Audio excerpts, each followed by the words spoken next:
विचारतो एक मिनिट आता काय सांगाल, जळगाव एमआयडीसी मध्ये मागील 1.5 तासापासून अग्नितांडव सुरू आहे. आतापर्यंत 3 कंपन्या आगीच्या विळख्यात आल्याचं समोर आले, काय माहिती?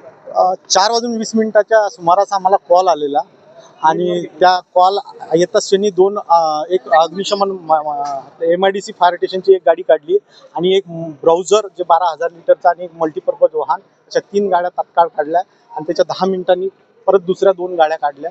अशा आपल्या इथे एकूण 6 गाड्या इथे उपस्थित होत्या आणि बाकीच्या जैनच्या 2 गाड्या आणि नशिराबादची एक गाडी. आता सध्या तर आग कंट्रोल आहे. प्लास्टिकच्या कंपनीला असं निदर्शन आहे की प्लास्टिकच्या कंपनीला आग लागली आणि तिथून हवेचा झोक इकडे असल्यामुळे बाजूचा या कंपनीतला थोडासा भाग जळण्यात आलेला आहे. त्याच्यात कुठलीही जीवितहानी नाही आहे. आता सध्या आगीवर पूर्ण नियंत्रण मिळवलेलं आहे. किती बंब लागले सर एकूण? आता तर असं 10च्या आसपास लागले असतील असा अंदाज आहे, कारण की प्रत्येक गाडीचे किती ट्रिप मारले, कारण ह्या साईडला काही गाड्या चालू आहेत आणि त्या साईडला काही गाड्या चालू आहेत. आता आगीचा जो धोका जो आहे आजूबाजूच्या कंपनींना तो आता नाही आहे काही. आता सर्व आग कंट्रोल आहे. आगीचं काही प्राथमिक कारण कळतंय? नाही, आता सध्या तर आगीचं काही कारण कळू शकत नाही सध्या.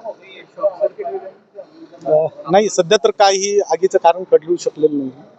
सर आपलं नाव? माझं नाव अश्वजित मनोहर घरडे, प्रभारी मुख्य अग्निशमन अधिकारी. एमआयडीसीत मोठ्या प्रमाणात आग लागली 3 फॅक्टरींना, पण आज शनिवारी बहुतेक फॅक्टऱ्या बंद असतात, त्याच्यामुळे थोडं उशिरा लक्षात आलं.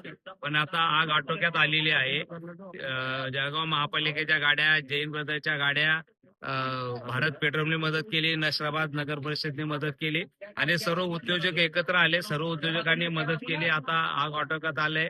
इथे कुठे जीवित हानी झालेली नाहीये, पण भविष्यात इथे एमआयडीसीचं फायर स्टेशन व्हावं आणि एमआयडीसीने याच्यामध्ये कंट्रोल राहावं असं आम्ही मागच्या मिटिंगला सांगितलं. याचं नियोजन करू आणि फॉर्मच्या गाड्या 2 गाड्या महापालिका किंवा एमआयडीसी याच्याकडून परचेस करून आग विझवण्यासाठी कशी मदत होईल आणि भविष्यात अशा घटना होणार नाही याची काळजी घेण्याचा नक्की प्रयत्न होणार. आग कशी लागली? नाही, आता ते सांगता येणार नाही. शॉर्ट सर्किटमुळे होऊ शकतं. ऊन इतकं टेम्परेचर आहे.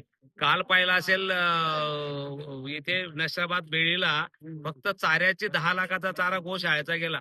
पत्राच्या शेड म्हणजे पत्र इतके तपले की पत्राच्या तपल्याने आग लागली त्याच्यामध्ये. आता टेम्परेचर एवढं आहे की 47-48 टेम्परेचर आहे, त्याच्यामुळे आता सांगणं शक्य नाहीये.